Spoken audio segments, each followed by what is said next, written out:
गुरु परंपरा योग संस्थान में सभी का स्वागत है। आज की क्लास में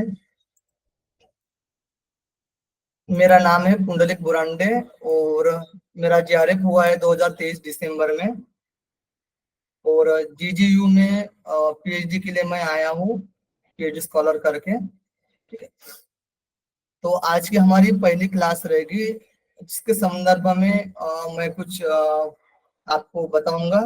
जैसे कि हम लोग आपके लिए लेकर आए हैं कि किस प्रकार से किस तरीके से आप लोग 6 महीनों में नेट और जेआरएफ की तैयारी कर सकते हो, है ना। कितने 6 महीनों में तो तरीका होता है, 1 साल भी लगते हैं, 2 साल भी लगते हैं, 4 साल भी लग सकते हैं। पढ़ते पढ़ते नेट नहीं निकलता है या फिर जेआरएफ भी नहीं निकलता है। तो तरीके के हिसाब से हम पढ़ाई करेंगे तो वो अचीव कर सकते हैं। तरीका क्या होता है, किसी भी चीज के लिए आसान या हार्ड बना सकता है ना, मुश्किल बना सकता है। नेट और जेआरएफ का सिलेबस जो होता है बहुत बड़ा होता है, तो उसको करने का एक तरीका होता है। यानी आसान भी हो सकता है और हार्ड भी हो सकता है तरीका। यानी हार्ड रहेगा तो उसके लिए समय बहुत लग जाएगा, वो तरीका अच्छा नहीं है ना। तरीका हमें हार्ड बना रहा है या फिर आसान बना रहा है। तो जैसे मैं एग्जांपल दे रहा हूँ, जैसे एक स्विच है, उसको जैसे फैन चालू है मेरा, टीवी चालू होगी, लाइट चालू है, तो उसको आपके पास में एक स्विच रखी है। तो जैसे यहाँ पर स्विच रखी है तो इसको बंद करना आसान है या हार्ड है? आसान है सर। आसान है। तो आसान लग रहा है, ठीक है। अब उसी को फूक मारकर बंद करिएगा। बहुत डिफिकल्ट, ये तो डिफिकल्ट है। डिफिकल्ट है। तो नामुमकिन है, आसान मुश्किल भी नहीं, नामुमकिन है। नामुमकिन है सर। ठीक है, तो इस तरीके से हमें चलना है। जो भी सिलेबस है बहुत बड़ा सिलेबस है, यहाँ पर देखिए आपको ये सिलेबस दिख रहा होगा। बस और 5 मिनट बस आपका लेना चाहता हूँ, ठीक है। कुछ ट्रिक्स भी बताऊंगा आप लोगों को किस प्रकार से आप स्टडी कर सकते हो, है ना। तो जैसे ये सिलेबस है तो बहुत बड़ा सिलेबस है, तो इसको हम शॉर्ट में या फिर हम जैसे बोल सकते हैं कि क्या क्या इंपॉर्टेंट मंत्र हो सकते हैं, कैसे कंपैरेटिव करना है ना। क्या क्या की पॉइंट्स हो सकते हैं, क्या आप नोट डाउन कर सकते हो, है ना। तो ये चीजें मैं बताऊंगा आपको, उस तरीके से चलना है। और जो भी हम लोगों ने जैसे पीडीएफ पढ़ा रहे हैं आपको, जिस फॉर्मेट में दे रहे हैं, उससे क्या होगा, आपको आसानी से नेट या जेआरएफ क्रैक कर सकते हो। ओके डन, चलिए। तो ये आपके दो सर ने तो सिलेबस बता ही दिया था, ठीक है। अपने आज हम लोग यूनिट 5 में हठयोग ग्रंथ है, ठीक है। हठयोग के ग्रंथ 8 ग्रंथ हैं। शिव संहिता, योग बीज, गोरख संहिता, सिद्ध सिद्धांत पद्धति, वशिष्ठ संहिता, हट्ट रत्नावली, हट्ट प्रतिविकार, घेरन संहिता। ओके, तो ये हमें 8 ग्रंथों को कंप्लीट करना है। तो अभी पहली क्लास घेरन संहिता और हट्ट प्रतिविकार की चालू हो गई है। आज की क्लास जो होने वाली है वो है वशिष्ठ संहिता की, ठीक है। तो यहाँ पर ये सिलेबस है, जहाँ पर भी हटो के ग्रंथ के, जिसमें हम योग की परिभाषा देखते हैं, प्रमुख उसकी क्या क्या विशेषता होते हैं, क्या कितने आसन होते हैं, प्राणायाम होते हैं, है ना। ये जो कि सारी चीजें बताई गई योग से रिलेटेड, वो हमें देखना है, ठीक है। क्लियर है सबको? तो आपको ये नोट करना है कि इम्पोर्टेंट मंत्र आज, ठीक है, नोट डाउन कर लीजिए। इम्पोर्टेंट मंत्र कंपेरेटिव, जो भी मैं चीज बताऊंगा पढ़ाते पढ़ाते भी कंपेयर करते जाऊंगा अलग अलग ग्रंथ से, ठीक है, हर वक्त, ठीक है। तो इम्पोर्टेंट मंत्र, कंपेरेटिव, फिर साथ में आपको क्या करना है, नोट भी बनाना है। ओके, और जो भी हम क्वेश्चन करते हैं उसका, यानी जो सेट क्वेश्चन जो प्रैक्टिस होती है, ठीक है, हर संडे को वो टेस्ट भी देना है आप लोगों को, ये भी काम करना है। और रेगुलर आपको क्लास ज्वाइन करना है, तभी हम बता सकते हैं कि आपका हो सकता है ना नेट या जेआरएफ, ठीक है। तो वीडियो लेक्चर भी आपको अटेंड करना है, ठीक है। और इसके साथ पीवाईक्यू का डीपली एनालिसिस करना बहुत जरूरी है। जो भी पीवाईक्यू के जो क्वेश्चन आए हुए हैं ना, उसका भी डीपली आपको एनालिसिस करना बहुत जरूरी है, कहाँ कहाँ से कितने क्वेश्चन पूछा जा रहा है। अब ये हठयोग के ग्रंथ से नहीं, क्या हर वक्त मैंने 4-5 5-6 पेपर उठाकर देखे हैं, तो 25% क्वेश्चन, यानी 25 क्वेश्चन सिर्फ हठ योग ग्रंथ से आते हैं, यूनिट 5 से। इतना क्लियर है सबको? ये भी आपको आइडिया होनी चाहिए। हठ जो वशिष्ठ संहिता जो बुक है ना, वो केवल धाम लोनावाला, पुणे, महाराष्ट्र, ठीक है। तो वहां से रेफरेंस ले रहे हैं हम। तो ज्यादा क्वेश्चन पूछे जाते हैं। जिसका भी माइक ऑन होना, प्लीज कृपया उसको म्यूट कर लीजिएगा। डिस्टर्ब हो रहा है। जिसका भी माइक ऑन हो वो म्यूट करिएगा। सविता जी, केवल धाम लोनावाला के द्वारा बुक प्रकाशित हुई है वशिष्ठ संहिता, जिसका हम रेफरेंस ले रहे हैं और यहाँ से क्वेश्चन पूछा जाता है इसी बुक से ज्यादातर, इसलिए हम इसी बुक का रेफरेंस लिया गया है। ठीक है, तो ये जो वशिष्ठ संहिता जो ग्रंथ है ये है 1150 ईस्वी सन। ठीक है, इसमें कुल अध्याय कितने हैं? 8 अध्याय है। कुल अध्याय कितने हैं? 8 अध्याय है। और इसमें ज्ञान और कर्म का वर्णन बताया गया है। और इसमें जो प्रथम 4 अध्याय है ना, इसमें योगाख्यान यानी योग की बातें बताई गई है, कर्म के बारे में बताया गया है। और अंतिम जो 4 अध्याय बताए गए उसमें ज्ञानाख्यान बताया गया है। और इसमें जो वशिष्ठ संहिता में जो संवाद है वो शक्ति और वशिष्ठ जी का है। ठीक है, वशिष्ठ जी और शक्ति जी का क्या है? संवाद है। ओके, क्लियर है सबको? आप लोगों को एक बार इस विषय भी दिखा देता हूँ और क्लियर हो जाएगा सभी का, सभी ग्रंथ का। ये दिख रहा है आप लोगों को? ठीक है, हठ के ग्रंथ है शिव संहिता, योग भी, सिद्ध सिद्धांत पद्धति, गोरख संहिता, वशिष्ठ संहिता, हठ प्रतिष्ठा, हठ रत्नावली, ग्रंथ संहिता।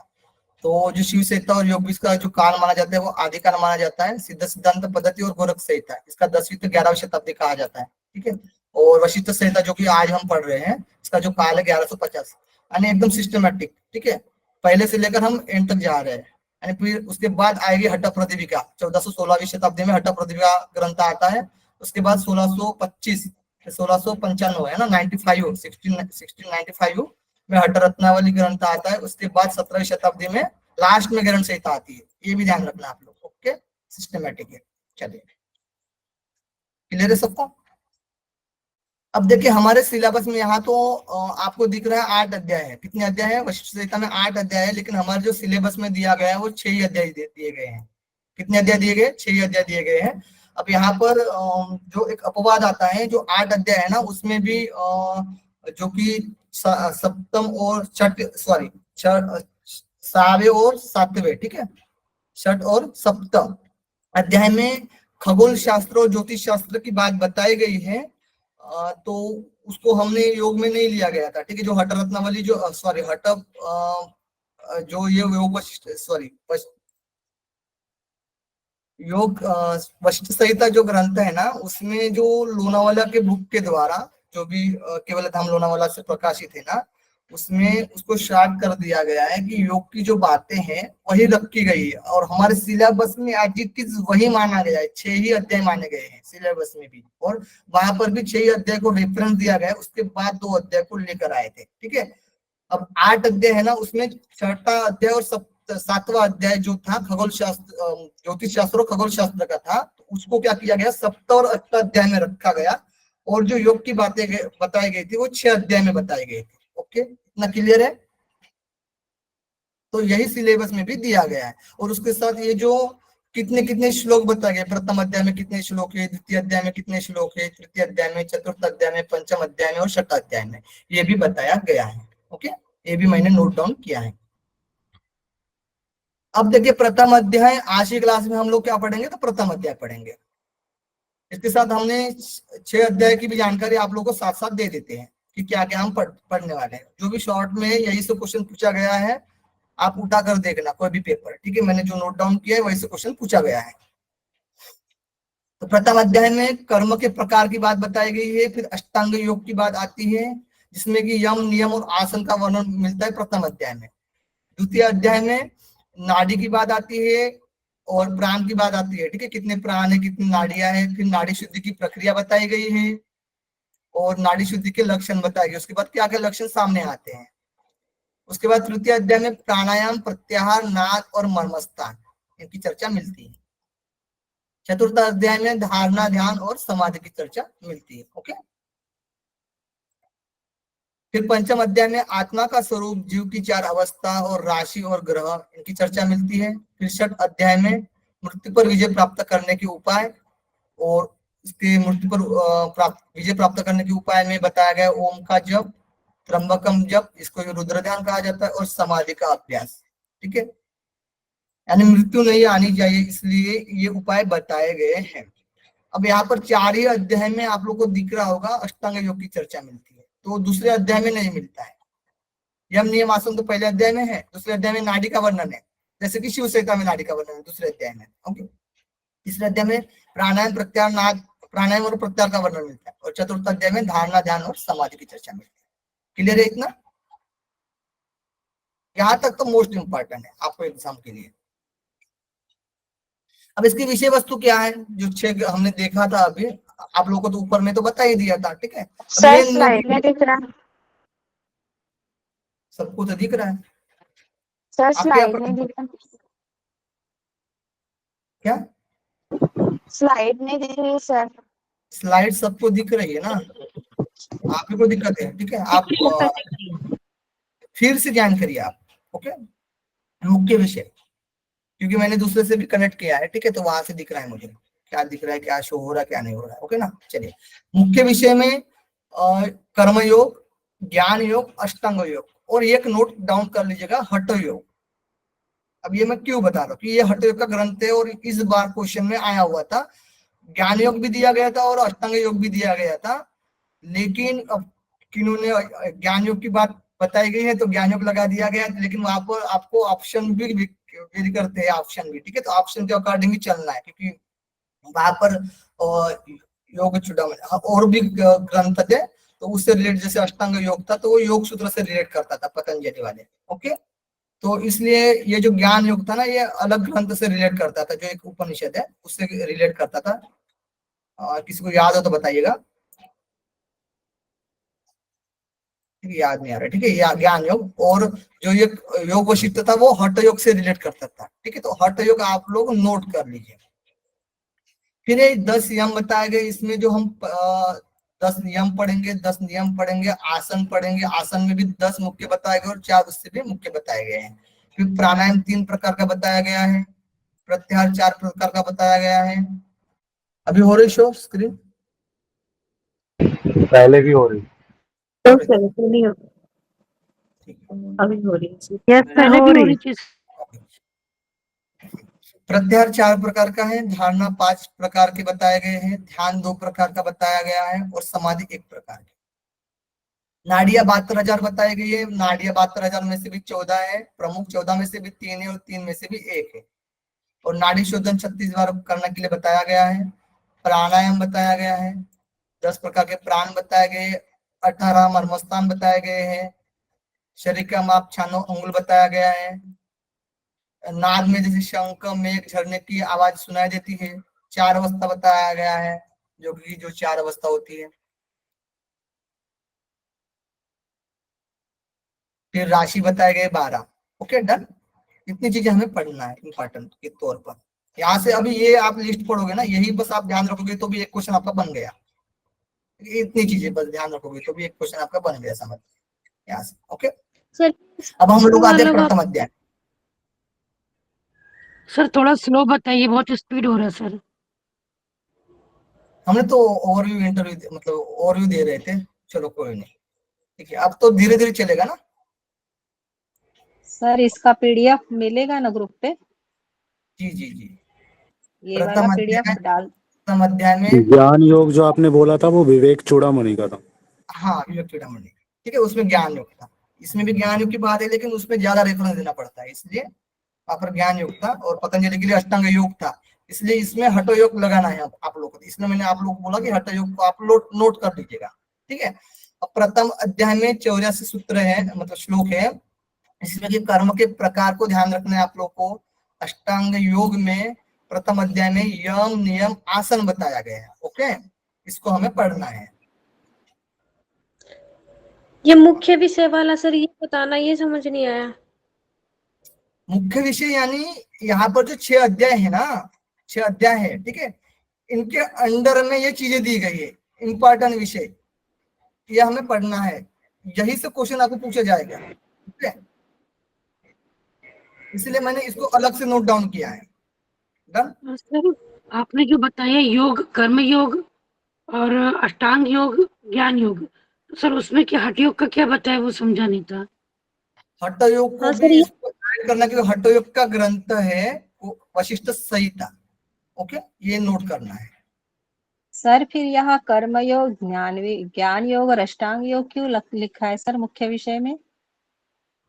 कर्मयोग की भी बात बताई गई है, ज्ञान योग की भी बात बताई गई है, अच्छा अष्टांग योग की भी चर्चा। लेकिन मुख्यतः होगा हठ योग, मुख्यतः होगा हठ नहीं, ये योग। तीनों भी रखना है और हठ योग भी रखना है, चारों को ध्यान रखना अच्छा है। वो अच्छा सर, वेरी करता है आपको ऑप्शन किस प्रकार से आया क्वेश्चन में, और किस संदर्भ, क्या संदर्भ दिया है, अलग कौन कौन से ग्रंथ दिए गए उस संदर्भ में, ठीक है, उस तरीके से आपको लगाना होता है क्वेश्चन का आंसर। सर योग वशिष्ठ हठ योग का ही ग्रंथ है क्या? हाँ जी, योग वशिष्ठ नहीं, नहीं योग वशिष्ठ नहीं, योग वशिष्ठ, वशिष्ठ संहिता है, ठीक है, वशिष्ठ संहिता। वशिष्ठ योग संहिता। वशिष्ठ कंफ्यूजन नहीं होना है, ठीक है, वशिष्ठ योग वशिष्ठ नहीं। प्रथम अध्याय में हम लोग देख रहे हैं, अब देख लीजिएगा, इसमें ये जो ज्ञान दिया गया है ना यहाँ पर, अब आराम से चलेंगे, कोई दिक्कत नहीं है। यहाँ पर जो ज्ञान बताया गया है वशिष्ठ संहिता में, वो ब्रह्मा जी के द्वारा बताया गया। ब्रह्मा जी के जो पुत्र थे वो थे वशिष्ठ जी। अब वशिष्ठ जी के भी पुत्र कौन है? शक्ति जी है। अब वशिष्ठ जी ने शक्ति जी को ज्ञान दे रहे हैं, ये जो बताया गया है वो, ठीक है। तो वशिष्ठ जी के पुत्र का नाम क्या है? शक्ति है। उनके पुत्र का क्वेश्चन है, ठीक है, उनको कुछ डाउट है, जो कि हम लोग को भी डाउट है, आप लोग जितने हो ना उन सभी के डाउट है। कि डाउट ये है कि दुख से, ये दुख है ना, बौद्ध भी बौद्ध जी भी बोलते थे कि दुख है, सब कुछ दुखमय है ये संसार भी, ठीक है। तो दुख से परिपूर्ण संसार से किस प्रकार ज्ञान प्राप्त कर कैसे मुक्त होऊंगा, यानी ये जो दुखमय संसार है इसमें किस प्रकार से हमें ज्ञान प्राप्त करना है और इससे कैसे मुक्ति मिलेगी, ये आप मुझे बताइए पिताश्री, ऐसे करके पुत्र शक्ति जी पूछ रहे हैं, क्वेश्चन कर रहे हैं। ओके, अब पिताजी कहते हैं वशिष्ठ जी कि हे पुत्र, मैं तुझे संसार से छुटाने वाला सुखकारी सनातन उपाय बताता हूँ, यानी सनातन कभी खत्म नहीं होता, पहले से आ रहा है जो सनातन, ठीक है, उपाय करता हूँ। यह ज्ञान मुझे ब्रह्मा जी ने दिया है। किसने ये ज्ञान दिया है? ब्रह्मा जी ने दिया है। वही ज्ञान आपको दूंगा, ठीक है, और वही ज्ञान हम सब लोग भी जानेंगे। चलिए तो जानते हैं। तो सबसे पहले अध्याय में ही हमने कर्म के बारे में देखा था, ठीक है। तो कर्म के बारे में अभी बताते हैं कि वो कौन से ज्ञान है, कैसे मुक्ति मिलती है संसार से। तो वशिष्ठ जी कहते हैं वेदों में दो उपाय बताए गए हैं। कितने? दो। एक होता है प्रवर्तक मार्ग, एक होता है निवर्तक मार्ग। प्रवर्तक यानी प्रवृत्त होना, जिसमें प्रवृत्त होते रहते हैं हम लोग, है ना, संसार में प्रवृत्त होते रहते हैं। तो ये प्रवृत्त मार्ग क्या है? तो ये बंधन कारक है, बंधन में डालने वाला है। अभी ये प्रकृति से अलग नहीं करने वाला है, ठीक है, बंधन में डालने वाला होता है।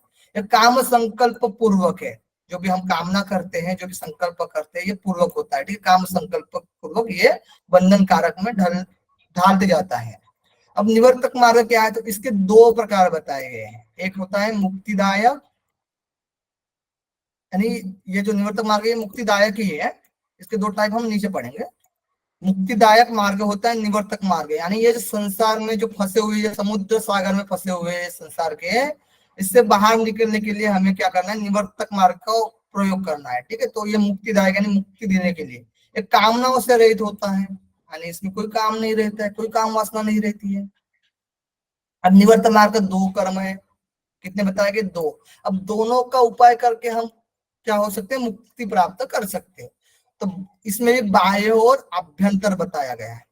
बाह्य में बताया गया है वेद संपन्न बाह्य प्रयोगात्मक क्रिया, जैसे कि आपने ऋग्वेद, यजुर्वेद, सामवेद, अथर्ववेद पढ़ा है, मतलब पता होगा आप लोगों को, ठीक है।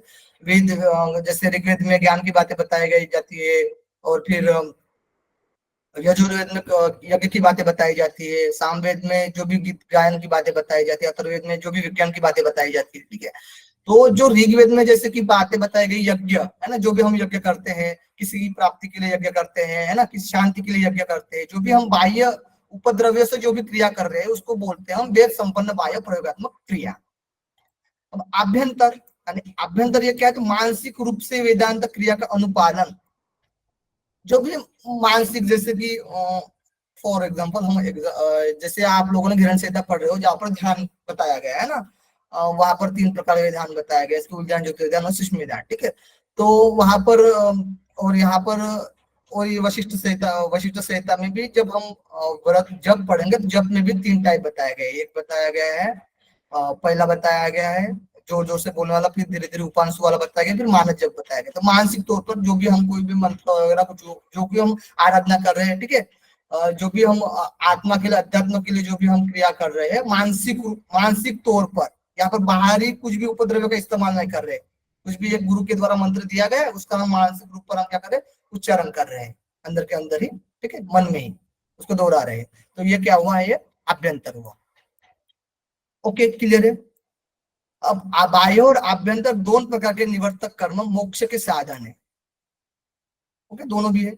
अभ्यंतर कर्म ज्ञान और भक्ति से युक्त होकर करना चाहिए, भक्ति में तल्लीन होकर, ठीक है, ज्ञान और भक्ति से युक्त होकर क्या करना चाहिए, अभ्यंतर कर्म करना चाहिए, अंदर मन में भक्ति रूपी होना चाहिए। ठीक है, क्लियर है। इसमें किसी को कुछ डाउट हो तो बता सकते हो आप, या फिर हम हाँ नेक्स्ट सर, हाँ सर, समझ में नहीं आया सर मुझे। उससे पहले वाला जो बताया आपने, काम संकल्प पूर्वक, वो क्या सर, वो समझ में नहीं आया, बंधन कारक और वो जो ये भी हम दूसरा क्रिया भी कर रहे हैं, जैसे देखिए जो भी हम क्रिया कर रहे हैं ना, जैसे कोई काम कर रहे हैं, घर का कोई भी काम हो सकता है, etc जो भी है, ठीक है, ये सब जो है ना, जो भी हम संसार में जो भी काम कर रहे हैं ना, ये तो बंधन में डालने वाले हैं। यानी आपको जो मेन आध्यात्मिक मार्ग है ना, उसको जाने नहीं दे रहे हैं।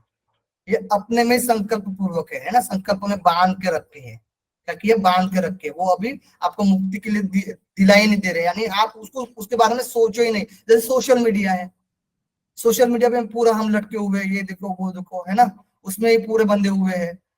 कभी देखते हैं, थोड़ा सा कभी ध्यान देते हैं कि आध्यात्म भी कुछ रूप हो सकता है ना, इससे भी कुछ अलग चीज हो सकती है। नहीं, यही सोशल मीडिया ही सबसे बड़ा है ना, यही में रहेंगे, यही फंसे हुए हैं, यही है बंधन कारक काम संकल्प पूर्वक। ओके, इसका अर्थ ऐसा हो सकता है क्या सर, कि कोई भी कर्म करो तो उसका फल मुझे मिल जाए, इसका संकल्प करना या उसकी कामना करना, हाँ, उसी में ऐसा हो लटके हुए, सकता है। उससे बाहर नहीं हाँ, निकल रहे हैं। अब यहाँ से कोई भी अपोजिट चीज देखा जाए तो जो भी हम कर्म करें, कर्म तो करते ही रहना पड़ेगा, लेकिन हमें निष्काम भाव से कर्म करना पड़ेगा। जैसे भगवत गीता में बताया गया है ना, कि निष्काम भाव से कर्म करें, आसक्त ना रहे। जो भी हम कर्तव्य कर्म कर रहे हैं वो हमें निष्काम भाव से कर्म करना है, फल की इच्छा न करते हुए कर्म करना है। यानी फल तो मिलेगा, वो तो जाएगा नहीं, लेकिन उसकी इच्छा ना करना, उसकी इच्छा करने से और दुख प्राप्त होगा, इसलिए उसकी इच्छा नहीं करना। जो कर्म करते हैं वो करना है, लेकिन उतना आसक्त नहीं होना है। कभी कभी होता है ना, किसी चीज में हम आसक्त हो जाते हैं, डूब जाते हैं, तो उसमें द्वेष करने लगते हैं, उस पर फिर द्वेष आ जाता है। एक बार थोड़ा सा आसक्ति थोड़ा सा हटी तो द्वेष उत्पन्न हो गया, समझ लीजिए। इसीलिए ज्यादा आसक्त भी नहीं रहना। ओके, यानी राग को छोड़ना है, राग यानी आसक्ति होती है। क्लियर, चलिए नेक्स्ट। सबको क्लियर है ना, थम करते जाए जब क्लियर है बोलता हो तो। जिसको डाउट होता है वो हैंडल्स कर सकते हो, कोई दिक्कत नहीं है। ओके, सोमप्रीति जी, बानी जी, जानकी जी, नेहा जी, भारती जी, संजू जी, मेघा जी, गुड। अब नेक्स्ट प्रश्न है शक्ति जी का, वो कह रहे हैं कि ज्ञान का स्वरूप बताइए। तो वशिष्ठ जी कहते हैं कि ज्ञान योग का ही स्वरूप है। ज्ञान किसका स्वरूप है, तो योग का ही स्वरूप है। अब यही बात जो ज्ञान का स्वरूप बताइए, ज्ञान योग का ही स्वरूप है, ये योग बीज में भी बताया गया है। ज्ञान का ही स्वरूप क्या है, योग है। ये भी आप नोट कर लीजिए, योग बीज में। योग के बारे में बताया गया है कि ज्ञान ही योग है, योग वही स्वरूप है, योगी स्वरूप है, ठीक है, ज्ञान का। तो यह योग 8 अंगों से संपन्न हुआ है, यही सभी के लिए धर्म है। ये क्या है, सभी के लिए धर्म है, धार्मिक है, यानी धारण करने वाला है, यानी इसको हम पालन कर सकते हैं। ये हमारे लिए क्या है, धर्म है। ओके, विवेक ज्ञान की प्राप्ति होती है, पतंजलि में पतंजलि योग सूत्र में बताया गया। अष्टांग योग से क्या होता है, विवेक ज्ञान की प्राप्ति होती है। विवेक ज्ञान यानी क्या हुआ, यही ज्ञान हुआ ना, विवेक ज्ञान, ठीक है। तो यही योग का ही स्वरूप है, वहां पर भी बताया गया है इनडायरेक्टली। ऐसे कनेक्ट करते रहना आप लोगों को चीजें। अब देखिए अष्टांग योग क्या है, अष्टांग योग है ना, यही हमारे लिए धर्म है, यही धारण करने योग्य है, इसका ही हमें पालन करना है। अष्टांग योग में बहिरंग साधन और अंतरंग साधन में दोनों भागों में इसको डिवाइड किया गया है। बहिरंग में यम नियम आसन प्राणायाम ये 4 चीज रखी गई है, और अंतरंग में प्रत्याहार धारणा ध्यान और समाधि ये 4 चीजें रखी गई है। ओके, अब पतंजलि योग सूत्र में हम पतंजलि के द्वारा जो अष्टांग योग दिया गया है उसमें जो प्रत्याहार होता है ना, ये बाह्य में आता है, बहिरंग साधन में आता है, और धारणा ध्यान समाधि ये जो है वो अंतरंग साधन में आता है, ठीक है। अब अष्टांग योग की चर्चा कहाँ पर मिलती है, तो एक तो होती है सीधा सिद्धांत पद्धति में मिलता है, नोट डाउन कर सकते हो आप लोग, ठीक है। एक होता है योग सूत्र में मिलती है, फिर एक होता है त्रिशिकी ब्राह्मण उपनिषद में मिलता है, फिर योग, ये एक होता है योग तत्व उपनिषद में मिलती है, ठीक है, अष्टांग योग की चर्चा, जो कि मंत्र योग, लय योग, हठ योग के अंतर्गत मिलती है, ठीक है, और राजयोग। तो हठ योग के अंतर्गत योग तत्व उपनिषद में अष्टांग योग की चर्चा मिलती है। तो इतने ग्रंथों में योग, अष्टांग योग की चर्चा मिलती है, पर इतने ग्रंथ ही पढ़ना है अष्टांग योग के लिए। क्लियर? रिपीट करेंगे नाम? सिद्ध सिद्धांत पद्धति, ऋषि के ब्राह्मण उपनिषद, योग तत्व में हठ योग के अंतर्गत अष्टांग योग रखा गया है, और पातंजल योग सूत्र, ये 4 ग्रंथ, और वशिष्ठ संहिता, ओके, 5 ग्रंथ इसी में है। बस अष्टांग योग की चर्चा इन्हीं 5 ग्रंथों में मिलेगी। साष्टांग योग, जो कि गोरख संहिता, योग चूड़ामणि, ध्यान बिंदु उपनिषद, ठीक है, 3 ग्रंथों में, योग चूड़ामणि, गोरख संहिता, ध्यान बिंदु उपनिषद, ओके। सर इसमें क्या दिया है? अष्टांग योग तो 4 में दिया है। 6 अंग, योग की 6 अंग, 5 में दिया है। वशिष्ठ संहिता पकड़ के 5 में दिया है अष्टांग योग। हाँ, अष्टांग योग तो हमने 5 में बताया जी, साष्टांग योग की बात कर रहे थे, उसमें 3 बताए गए थे, ठीक है, साष्टांग योग की चर्चा कर रहे थे। सर ये अष्टांग योग 5 ग्रंथों में मिलता है? अष्टांग योग 5 ग्रंथों में मिलता है, नोट डाउन कर लीजिए आप। Okay sir, thank you. बस 5 ही ग्रंथ पढ़ना, जितना बता रहे हैं ना उसमें नोट डाउन कर लीजिएगा, ठीक है। अब हमने अष्टांग योग में, हमने अष्टांग योग देखा था 2 पार्ट में, बहिरंग साधन और अंतरंग साधन। जैसे कि हमने कर्म पढ़ा था, प्रवर्तक और निवर्तक, उसमें भी 2 टाइप बताए गए थे, है ना। उसमें निवर्तक में 2 टाइप बताए गए, बहिरंग और अंतरंग, वो भी ध्यान रखिए, ये भी ध्यान रखिए, आप कनेक्ट करके क्वेश्चन पूछे जा सकता है। तो अष्टांग योग में बहिरंग साधन और अंतरंग साधन बताए गए हैं। अब एक एक को क्लियर करते हैं हम लोग। अब यम पढ़ेंगे, पहला क्या है, यम है। अब यम 10 प्रकार के। अब यम को डिटेल में कहाँ कहाँ पर बताया गया, तो पतंजलि योग सूत्र में बताया गया और वशिष्ठ संहिता में बताया गया। डिटेल में पूछा जाएगा तो, ठीक है, मतलब पूछा नहीं जाएगा, डिटेल में जो पढ़ना होगा आपको, तो वशिष्ठ संहिता और योग सूत्र में बताया गया है, बाकी डिटेल में नहीं बताया गया है। यम हठ प्रतिपदा में भी नहीं है, ठीक है। चलिए, तो अहिंसा, सत्य, अस्तेय, ब्रह्मचर्य, ऐसे कनेक्ट करके 4 को याद रखिए। अहिंसा, सत्य, अस्तेय, ब्रह्मचर्य, धृति, क्षमा, त्याज्य, मितार और शोच, ठीक है। इस प्रकार से क्या है, 10 यम है, यहाँ से क्वेश्चन पूछा जाता है। अहिंसा सभी को पता है, कर्म मनसा वाचा से जीव मात्र को पीड़ा न देना, यानी हम जो भी कर्म मनसा वाचा से हमें क्या करना है, मतलब किसी जीव मात्र को क्या करना है, पीड़ा नहीं देना है, ठीक है। यानी कोई भी हम क्रिया कर रहे हैं या फिर किसी भी प्रकार से मन में कोई सोचना नहीं है, उसके बारे में भाव नहीं सोचना है, ठीक है। उसको पीड़ा नहीं देना है मन के द्वारा, बोलकर भी किसको नहीं देना है, गाली नहीं देना है, ठीक है। ये अहिंसा हुआ। सत्य देखिए, सत्य क्या है, तो सत्य है प्राणियों के हित के लिए न्याय के अनुसार जो प्रिय और यथार्थ बोला जाता है उसको सत्य कहते हैं, यानी जो प्राणियों के हित में हो। यानी ऐसा नहीं हो कि किसी का, जैसे कि एक पिताजी है और उसका बेटा कहीं काम से गया है और पिताजी को हार्ट की प्रॉब्लम है, और बाइक से गया है उसका बेटा और उसका एक्सीडेंट हो गया है ना। अब वो डायरेक्टली उसका हार्ट का प्रॉब्लम है उसके पिताजी को, और कोई लोग आया है, अब सत्य तो बोलना है, बेटा कहाँ गया अभी तक नहीं आया, पूछ रहे बाप, है ना। तो डायरेक्ट बोल रहा है कि नहीं एक्सीडेंट हो गया है, घायल हो गया, मरने की कगार पर है ना। तो ऐसे में क्या होगा, वो पहले चला जाएगा, है ना, पापा जी पहले चला जाएगा, तो ये दिक्कत है। तो सत्य इस प्रकार से बोलना कि न्याय के अनुसार हो, प्रिय हो, यही सत्य कहा जाता है, ओके। इसमें अब कोई डाउट नहीं रहना चाहिए आप लोगों को। अस्तेय यानी सभी द्रव्य में निस्पृह रहना, जो भी पदार्थ है, जो भी विषय वस्तु है, उसमें कोई भी जो द्रव्य है उसमें स्पृहा नहीं रखना है, निस्पृह रहना, ठीक है, आसक्त नहीं होना, एक प्रकार से। यहाँ पर जैसे कि अस्तेय, अस्तेय बोलते हैं चोरी नहीं करना, ठीक है, यानी अस्तेय क्या है, चोरी नहीं करना है, ठीक है। सिंपल से वर्ड समझना है आप लोग। निष्प्रिय क्या होता है? निष्प्रिय, निष्प्रिय यानी स्पृहा नहीं रखना है, किसी वस्तु पर, किसी द्रव्य के प्रति आसक्त नहीं रहना, उसको लेना नहीं है, ठीक है। स्पृह यानी उसको लेना नहीं है, ठीक है, किसी द्रव्य को चोरी नहीं करना है, ओके।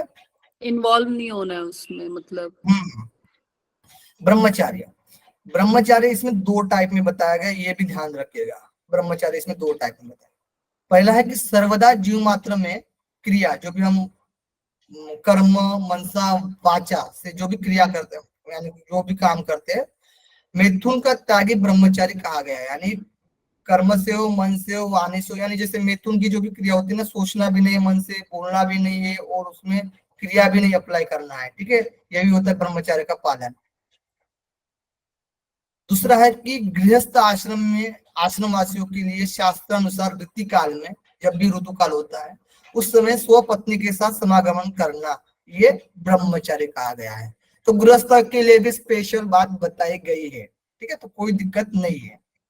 ब्रह्मचारी ये भी होता है, गृहस्थ में रहकर भी ब्रह्मचारी होता है। कोई बोलता है कि गृहस्थ में हो आप ब्रह्मचर्य का पालन नहीं कर रहे हो, तो आपको उनको बताना है कि वशिष्ठ संहिता में ये बताया गया है, वशिष्ठ जी के द्वारा शक्ति जी जो पुत्र है उनको बताया गया है, ठीक है, तो ये चीजें बताई गई है ब्रह्मचारी में। गृहस्थ भी ब्रह्मचार्य का पालन करता है। धृति जो भी ऋतु काल के अकॉर्डिंग चलना है। धृति यानी धैर्य स्थिरता होती है, ठीक है। अर्थ हानि, अर्थ यानी पैसे की हानि, संपत्ति की हानि। स्वजन यानी अपना कोई हो, स्वजन से वियोग होना या फिर अर्थ हानि होना, संपत्ति का लॉस होना, है ना, तथा वैभव नष्ट होना, वही संपत्ति का लॉस होना, है ना, होने पर अथवा इन सब की प्राप्ति पर, नष्ट हो या फिर प्राप्त हो रहा है, ठीक है, प्राप्ति पर, इस सभी स्थिति में चित्त को क्या करना है, स्थिर रखना है, स्टेबल रखना है, ठीक है, चित्तों को विचलित नहीं करना है। अब तो चला गया सब कुछ, अब कुछ नहीं रहा है ना, या फिर सब कुछ आ गया, इतना खुश हो रहे, अरे बाप रे, पूरे मोहल्लों को बता रहे हो, तो ये भी नहीं करना है, चित्तों को स्टेबल रखना है। सर धृति को हिंदी वर्ड में क्या कहेंगे?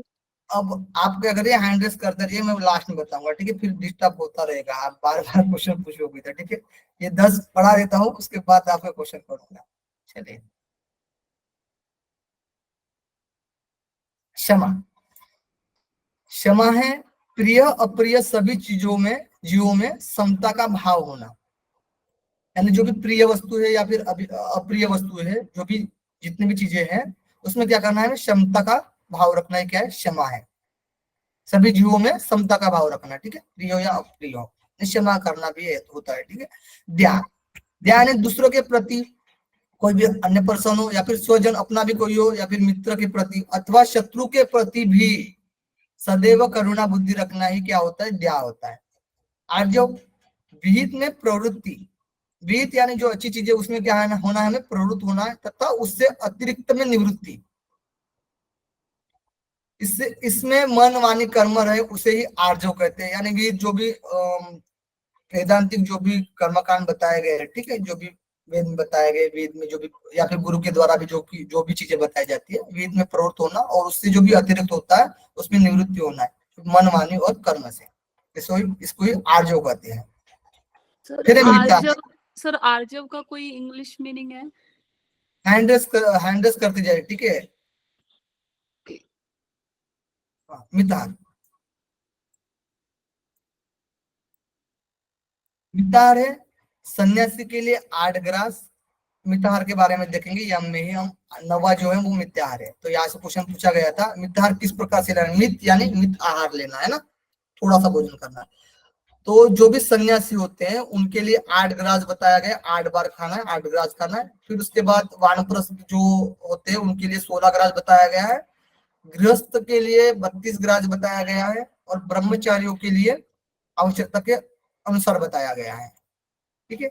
और अन्य लोगों के लिए क्या है, पूर्ण आहार से कम खाना है, हमें जो भी पूर्ण आहार है उससे क्या करना है, कम खाना है। ये अन्य लोग है जो कि इनका जो रूल्स फॉलो नहीं कर रहे हैं वो अन्य कैटेगरी में रखा गया है, ओके। तो यहाँ पर एक आप नोट डाउन कर सकते हैं, जैसे कि 4 आश्रम होते हैं ना, उस तरीके से आपको याद रहने में आसानी हो सकती है। यहाँ पर पेंसिल कहा गया है, जैसे कि 4 आश्रम होते हैं, ब्रह्मचार्य है ना, फिर होता है गृहस्थ, फिर होता है वानप्रस्थ, फिर होता है सन्यासी, है ना, ये 4 आश्रम बताए जाते हैं। तो ब्रह्मचार्य के लिए तो आवश्यकता के अकॉर्डिंग ये ध्यान रखना आप लोग। फिर गृहस्थ 32 हो रहा है, उससे आधा करेंगे तो वानप्रस्थ में आएगा, उससे आधा करेंगे तो सन्यासी के लिए आएगा। ये आप लोग ट्रिक के तौर पर नोट डाउन कर लीजिए, ओके। अब सोच, 10वां है सोच। बहिरंग और अंतरंग, ये दो टाइप में बताया गया है। बहिरंग यानी मिट्टी और जल से जो भी नेचुरोपैथी में क्रिया बताई जाती है, जिस भी मिट्टी का हम यूज करते हैं, है ना, मिट्टी की प्रक्रिया से भी शुद्धिकरण होती है हमारे शरीर की, यानी बाह्य बहिरंग हमारे शरीर के लिए। और जल का भी उपयोग करते हैं, जैसे हम स्नान करते हैं। अंतरंग यानी अब मानसिक लेवल पर धर्माचरण, यानी जो भी धर्माचरण की बातें हैं, धर्म का आचरण करना, जैसे अभी ये यम का आचरण कर रहे हैं, नियम का आचरण कर रहे हैं, ये भी तो धर्म ही बताए गए हैं, अष्टांग योग भी धर्म ही बताए गए हैं।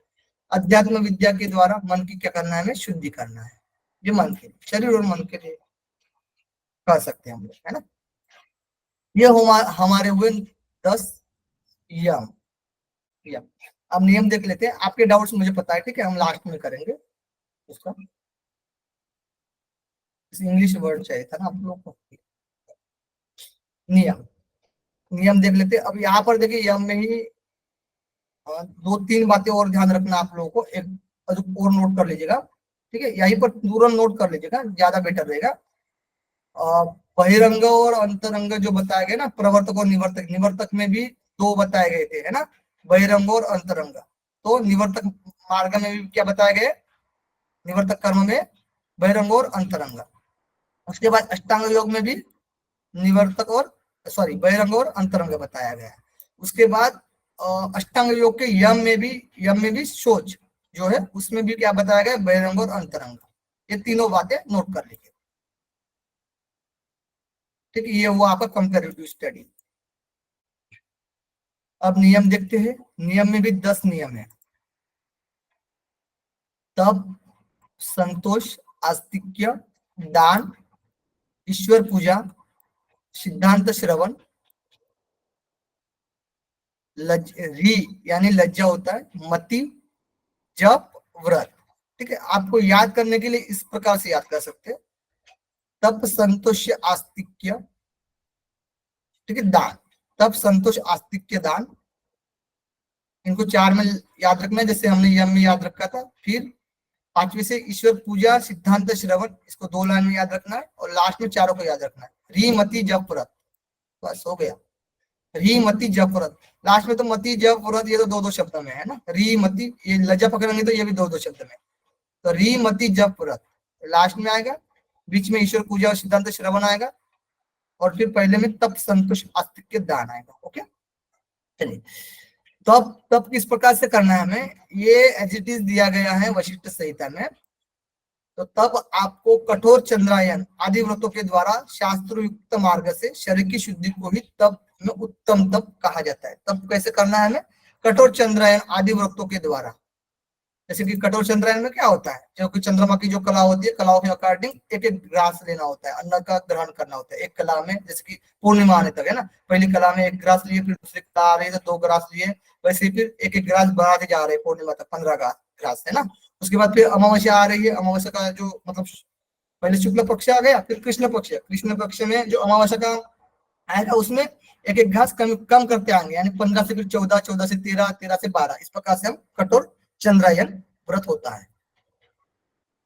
संतोष, संतोष अनायास लाभ स्थिति में मनुष्य का मन संतुष्ट रहे, यानी जो भी अनायास भी लाभ हो रहा है उसमें भी मन क्या होना चाहिए, संतुष्ट होना चाहिए, संतुष्ट रहना चाहिए। और बुद्धि को सुखकारक संतोष, इसी को सुखकारक संतोष कहते हैं। ओके, फिर आस्तिक्य, आस्तिक्य ये धर्म अधर्म है, यानी कर्तव्य अकर्तव्य में विश्वास रखना। जो भी धर्म में बताया गया है, जो भी वेद, ईश्वर पूजा हम जो करते हैं ना, जो भी वैदिक इसमें बताया गया है, और जो चीजें बताई गई धार्मिक तौर पर, ठीक है, जैसे कि योग में भी बताया गया जो भी धर्म, जो भी हमें कर्तव्य करना चाहिए, ठीक है। और अधर्म यानी उससे अलग, जो भी धर्म नहीं है उससे अलग क्या होगा, अधर्म होगा, ठीक है। तो ये हमें नहीं करना है, अधर्म नहीं करना है, ठीक है, कर्तव्य में नहीं करना है, ठीक है। तो हमें इन दोनों में क्या करना है, विश्वास रखना है, यानी मतलब इसको करना है, इसको नहीं करना है, यानी दोनों को साथ साथ लेकर चलना है आप लोग को। ऐसा नहीं कि फिर धर्म करते चल रहे हो आप अधर्म भी करते चल रहे हो साथ साथ, तो ये नहीं करना है। यानी अधर्म जो चीजें हो तो अधर्म ही मानना है, यानी विश्वास रखना है। ये हुआ हमारा आस्तिक्य। जैसे कर्तव्य, ओके, और अकर्तव्य। दान, दान सभी को पता है, दान न्याय से अर्जित धन, धान्य या अन्य कोई वस्तु श्रद्धा पूर्वक आतुर को जो दिया जाता है उसे ही दान कहते हैं। यानी जिसको जरूरत होती है उसको देना चाहिए, यानी जितना हमारे पास अवेलेबल है उससे हम मतलब जो अपने पास रखकर उनको देना है। ऐसा नहीं कि अभी हमारे पास है नहीं सारा कुछ दे रहे हैं, ऐसा भी नहीं करना है।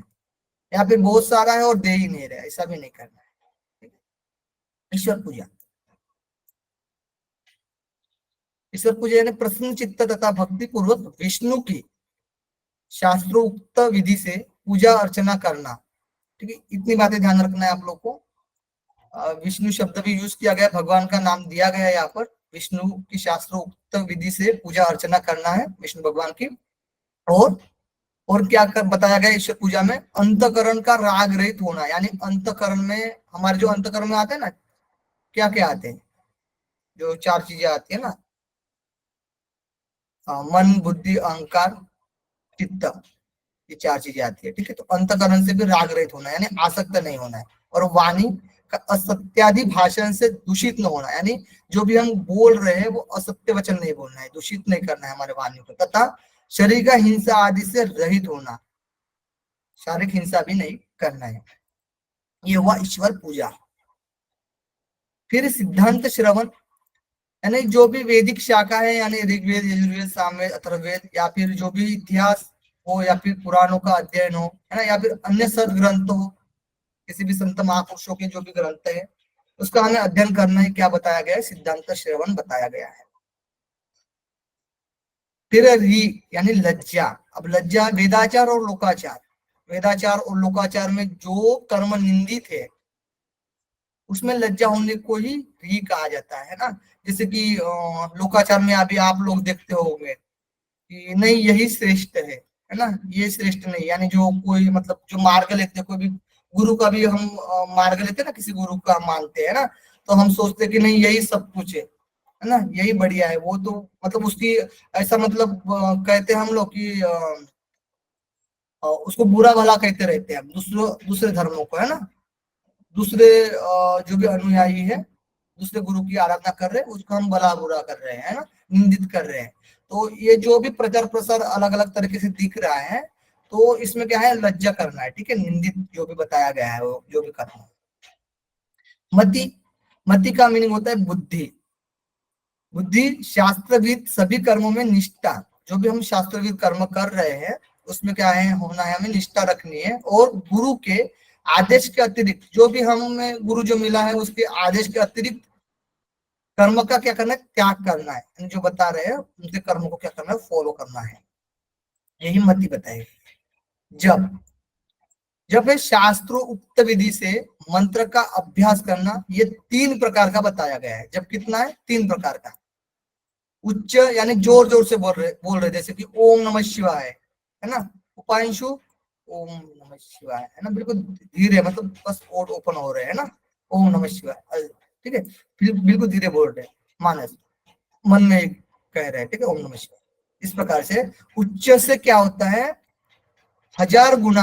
उपांशु जब कहा जाता है थोड़ा धीरे बोल रहे हैं इस प्रकार से। ठीक है, अब आंतरिक जो मानस में कर रहे हैं, उपांशु से भी 1000 गुना क्या है? मानस है।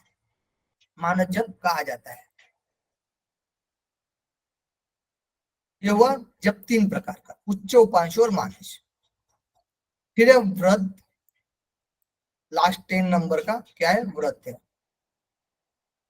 व्रत है प्रसन्न चित्त गुरु द्वारा, जो भी प्रसन्न चित्त गुरु है उनके द्वारा पूर्व प्राप्त उपदेश, जो भी पूर्व प्राप्त उपदेश दिया गया है और आज्ञा के अनुसार धर्म अर्थ काम की सिद्धि के लिए अनुष्ठान का आचरण व्रत है। ठीक है, धर्म अर्थ और काम की सिद्धि के लिए जो भी अनुष्ठान कर रहे हैं, जो भी हम आचरण कर रहे हैं उसको भी क्या बोलते हैं? हम व्रत कहते हैं, गुरु के द्वारा दिया गया है। इस प्रकार से 10 ये हुए नियम।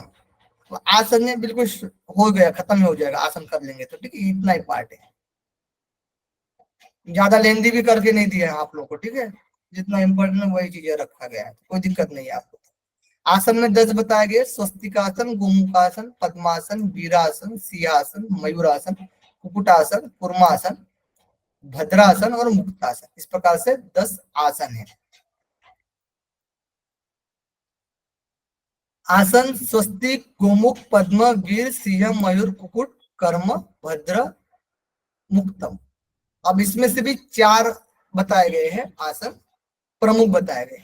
पद्मासन, सिंहासन, भद्रासन और मुक्तासन। अब मुक्तासन को हम सिद्धासन बोला जाता है। आप लोगों ने हट्टप्रदीपिका में देखोगे ना अभी, तो उसमें 15 आसन बताए गए, 15 में से भी 4 बताए गए, तो वही है 4, क्योंकि सिद्धासन के वहां पर नाम बताए गए वज्र, मुक्त और गुप्त, ये 3 नाम बताए गए हैं। ठीक है, तो यहाँ पर जो मुक्त ले रहे हैं वो ये सिद्धासन ही है। तो ठीक है, तो वहां से जो 4 प्रमुख बताए गए हैं ना, वही 4 यहाँ पर है, ये आप लोगों को ध्यान रखना है। बस सिद्धासन की जगह पर यहाँ पर मुक्तासन शब्द यूज किया गया है। अब इसे 4 आसन में कुछ बताया गया है उसका वेरिएशन। ठीक है, जैसे कि स्वस्तिक आसन में बताया गया है कि सर्व पाप नाशम, यानी सभी पापों का क्या करने वाला है, ये नाश करने वाला है स्वस्तिक आसन। पद्मासन, पद्मासन ये सर्वश्यामे व पूजितम, यानी सभी के द्वारा क्या है, पूजनीय है पद्मासन। फिर सिंहासन योगियों के द्वारा पूजित, यानी योगियों के द्वारा पूजित होता है सिंहासन। और भद्रासन सर्वव्याधि विषापहम, यानी सभी व्याधि और विषयों का नाश करने वाला भद्रासन कहा गया है। ठीक है, इन 4 का ही बताया गया, यानी स्वस्तिकासन में लाभ बताया गया है, और पद्मासन में सभी के द्वारा पूजित बताया गया है, सिंहासन में योगियों के द्वारा पूजित बताया गया है, और भद्रासन में सर्वव्याधि विष का नाश करने वाला बताया गया। तो ये 10 आसन आप लोगों को ध्यान रखना है। इस प्रकार से हम लोग पहले अध्याय में जब यम, नियम और आसन का अभ्यास करने के बाद क्या करना होता है, नाड़ी शुद्धि करनी होती है। तो जब भी आप ये सीक्वेंस ध्यान रखना है, यम, नियम, आसन का अभ्यास करने के बाद क्या करना किया जाता है, नाड़ी शोधन की प्रक्रिया की जाती है। ओके, ये हमारा जो पहला अध्याय है ये तो कंप्लीट हो जाता है अभी। ठीक है, क्लियर है। अब यहाँ पर किसी को कुछ पहले डाउट हो तो वो बताइएगा। अभी जिनको इंग्लिश का वेरिएशन देखना है, गूगल में जाकर सर्च। सर वो आसन में सिंहासन नहीं सिद्धासन होगा ना सर? सिद्धासन तो नहीं ना, सिद्धासन कहाँ होगा, सिंहासन है, सिंहासन, सिद्धासन नहीं होगा, सिंहासन ही होगा। तो इसमें सिद्धासन की चर्चा नहीं है? नहीं, ये मुक्तासन है ना, वही है सिद्धासन। अच्छा ठीक है, ओके। सर जो 10 आसन है ना, उनमें से 4 जो आपने प्रमुख बोले थे वो एक बार रिपीट कर देंगे? जी जी, हट्टप्रदीपिका में जो है ना वही है, सिद्धासन, पद्मासन, सिंहासन, भद्रासन। तो सिद्धासन की जगह पर यहाँ पर आपको ध्यान रखना है मुक्तासन। सर ग्रंथों के नाम जो आपने बताए सप्तांग योग और अष्टांग योग के, वो एक बार रिपीट करेंगे या फिर आप इसमें ऐड कर देंगे? इसमें लिखा हुआ नहीं है ना? ऐड नहीं करेंगे, जो भी चीजें बताएंगे ना उसको नोट करके जाना है, क्योंकि आगे भी पढ़ाया जाएगा तो वो रिपीट करता जाऊंगा, मैं सबको लेकर चलता हूँ मैं। ठीक है, उसमें कोई दिक्कत नहीं, आपको ऐसे ही याद हो जाएगा, फिर भी आपको नोट तो करना है। जी, भूल भी जाओगे ना तो फिर भी मैं रिपीट करता जाऊंगा, ऐसा नहीं, लेकिन आपको नोट करना है। सर आपने जो पढ़ाया उसका PDF आप शेयर करेंगे? जी जी जी बिल्कुल, थैंक यू सर। बस रेगुलर क्लास में आइए। ठीक है।